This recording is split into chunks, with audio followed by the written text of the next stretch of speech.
The Old West rings with tales of Wyatt Earp, Jesse James, and grit as hard as the desert rock. In this fierce era, 10 unforgettable guns powered wild duels and high-stake escapes. Each firearm carries a raw story of survival and impact, built in the heat of relentless challenges. Get set for a rapid look at history's most electrifying weapons that continue to spark our imaginations. Colt Patterson and Colt Walker, 1836 and 1847. The Colt Patterson arrived in 1836 as Samuel Colt's first significant production revolver. It had a 5-shot cylinder and was a hit with the Texas Rangers, who needed quick shots when outnumbered. This revolver looked sleek, but it was fragile. Reloads took patience because each chamber had to be carefully managed. Still, it showed that rotating cylinders could offer a big edge on the frontier.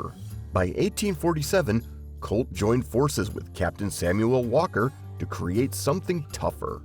The result was the Colt Walker, a 6-shot, 44 caliber beast. It weighed around 4.5 pounds. That bulk made it hard to carry on foot, so many folks kept it in a saddle holster instead. This revolver could even stop a horse in its tracks if needed. It was a serious step up in raw force. Texas Rangers saw the Walker as a lifesaver. A single well-placed shot could turn a showdown around. It had the power of a small rifle, but in a handheld form. Of course, that power came with drawbacks. Its heavy frame was no friend in a fast draw. Yet for many, the Walker felt like strapping a cannon to the hip. The dusty roads, the tension, and the sight of one of these cannons on a gunslinger's belt. It was a symbol of new revolver technology taking shape in a rough land. Standing tall with such hardware must have felt like an instant boost in confidence, if the shooter could handle the recoil. Colt 1851 Navy. Not long after the Walker, another Colt revolver stepped forward, the 1851 Navy. Released in the early 1850s, it carried a 36 caliber round, smaller than the Walker's 44, but easy to handle. It became a favorite on both sides of the Civil War, thanks to its balance and lighter recoil. Officers and foot soldiers valued its accurate shots at moderate distances. Though it was still a cap-and-ball weapon, the simpler design made it more reliable. Reloading took time, but skilled users had routines to keep it steady in battle. Black powder residue would jam things up, so routine cleaning was wise. Those who took care of it had a revolver that performed well when seconds counted. Wild Bill Hickok famously wore a pair of 1851 Navies. He liked their smooth feel and trusted them during tense poker table troubles. The engraved cylinder, showing a naval scene, gave the gun its name. It earned a solid place in gunfighter lore. Think of lamplit saloons, where a quick draw could settle a heated card game. This revolver was silent on a hip until it spoke with a loud crack. The reload process made owners pause before firing too many rounds in haste. Yet, it was still a refined choice for those who wanted control and a bit of style. Sharps Rifle, 1850s to the 1870s. During the 1850s to the 1870s, the Sharps rifle built a name among buffalo hunters and marksmen who needed accuracy. It could reach out to targets up to 800 yards away or more. Known as the buffalo rifle, it turned big game hunts into a brisk business. One shot from a Sharps could bring down the massive bison that roamed the plains. This was a single-shot rifle, so each trigger pull required a fresh round. In open stretches of land, that was less of a drawback, especially for patient shooters who took careful aim. Skilled sharpshooters loved its precise hits. Billy Dixon scored a legendary shot at the Second Battle of Adobe Walls, hitting a target nearly 1,500 yards away. Some called that near impossible, yet he made it happen with his trusty Sharps. However, the rifle's hunting success had a grim side. It sped up the decline of the great buffalo herds, pushing them close to extinction. Each pelt sold for profit, and the sharps were a favored tool for that trade. Many hunters carried it for the steady punch it delivered at long range. Think of a lonely figure scanning the plains with a sharps in hand, dust swirling around leather boots. Some boasted they could pick off a flea on a coyote's tail with it. That might be an exaggeration, but the sharps earned a fearsome reputation for precise shots that changed the Old West economy, for better or worse. Spencer Repeating Rifle, 1860. In 1860, the Spencer Repeating Rifle leaped onto the scene and rewrote the rules of firefights. Unlike single-shot muskets, it had a tubular magazine in the buttstock that held 7 cartridges. This meant quick follow-up shots, a huge advantage when a single miss could mean defeat.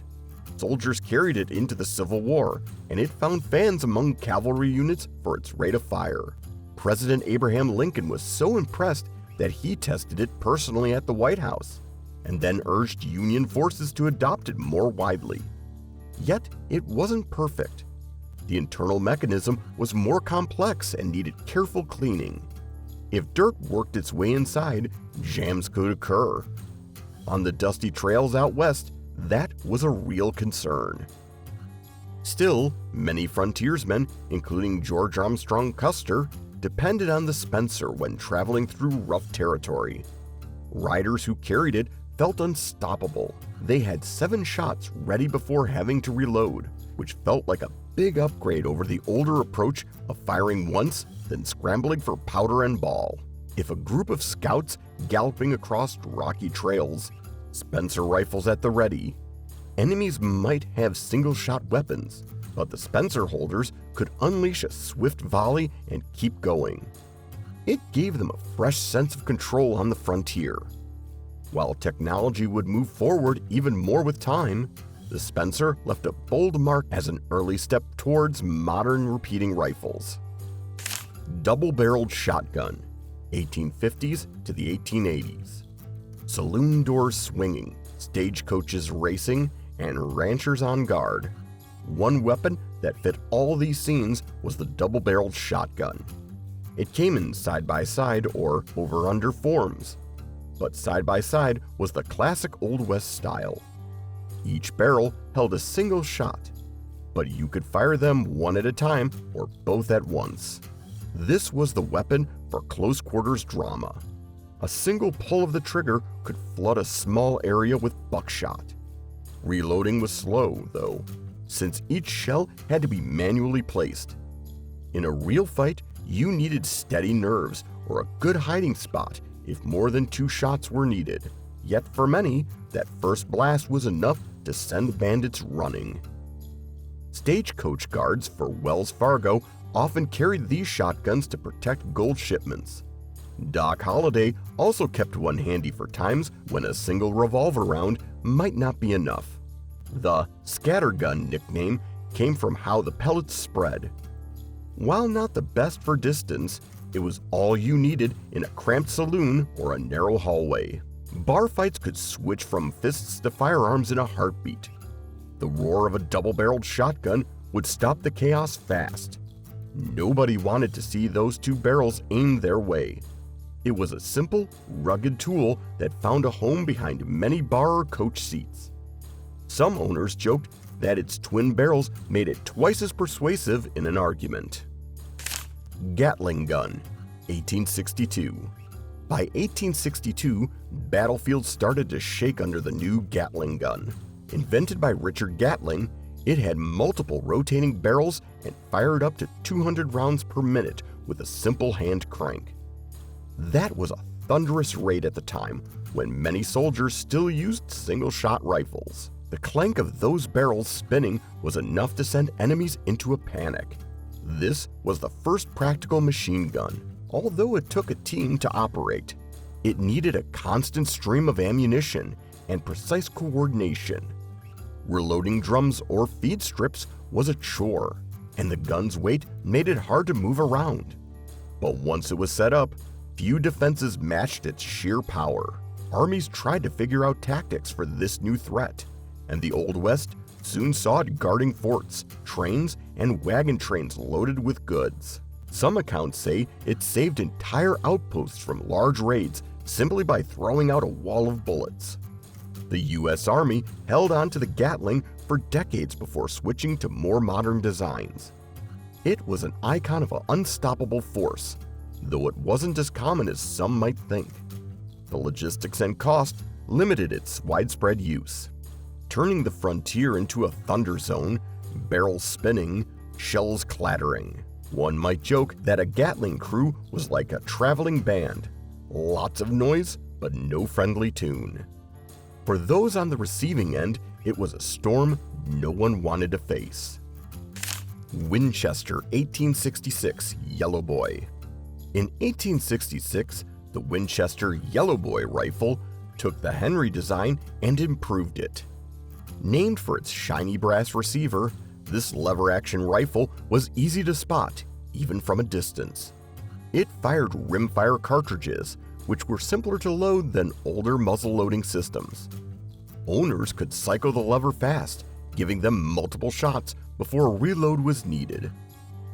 That quick action made it popular with settlers, ranchers, and some tribal groups who prized its ability to send repeat shots in one smooth rhythm. In a skirmish, that extra firepower meant control. Its .44 Henry rimfire round wasn't the most powerful, but it was enough for medium-range defense. The brass frame was eye-catching, and some said it glowed in the sun like pure gold. These rifles played a part in post-Civil War expansion, as people pushed west in search of land and opportunity. Native warriors also knew that the Yellow Boy could tip the odds in their favor if used correctly. Some said you could load it on Sunday and keep it shooting until the next weekend arrived. That was a bit of a stretch, but it showed the rifle's strong reputation. See the flash of that bright receiver in a dusty street? It could be a rancher standing guard at a fence or a warrior defending home turf. The 1866 model showed that repeating rifles were the future. It laid groundwork for the more powerful models to come, but it never lost its special shine in Western stories. Winchester 1873.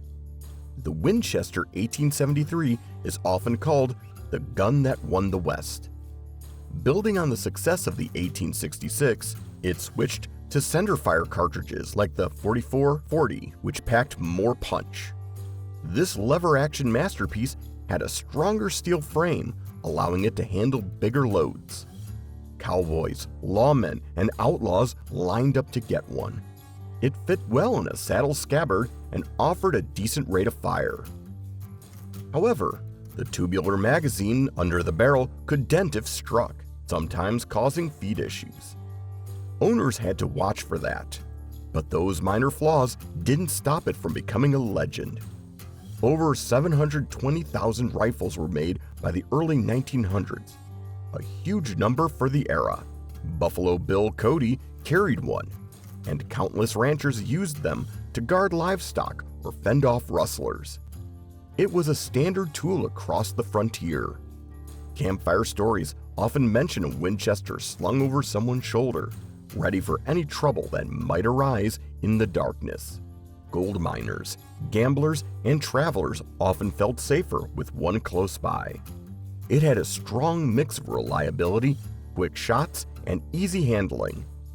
People still recall it fondly as an all-round partner in a land where safety was never certain. Smith & Wesson Model 3 Schofield, 1870. Smith & Wesson introduced the Model 3 in the early 1870s, and it soon caught the eye of everyone from cavalry officers to infamous outlaws. Major George Schofield improved the top brake design, which popped open at the frame hinge and ejected spent shells all at once. Reloading was a snap. You could flip it open, dump the empties, insert fresh rounds, and snap it shut in seconds. That fast reload gave it an edge over side-loading revolvers. Jesse James liked the Schofield, and some cavalry troops tried it out. However, the Army eventually went back to Colt revolvers because of ammo supply issues. The Model 3 used a shorter 45 S&W round, which couldn't always match the standard 45 Colt cartridges. Maintenance could be tricky. All those moving parts meant more things to break, yet many folks loved how it handled. The top brake style was ahead of its time, giving owners confidence in a pinch. Some said it was like having a secret trick up your sleeve.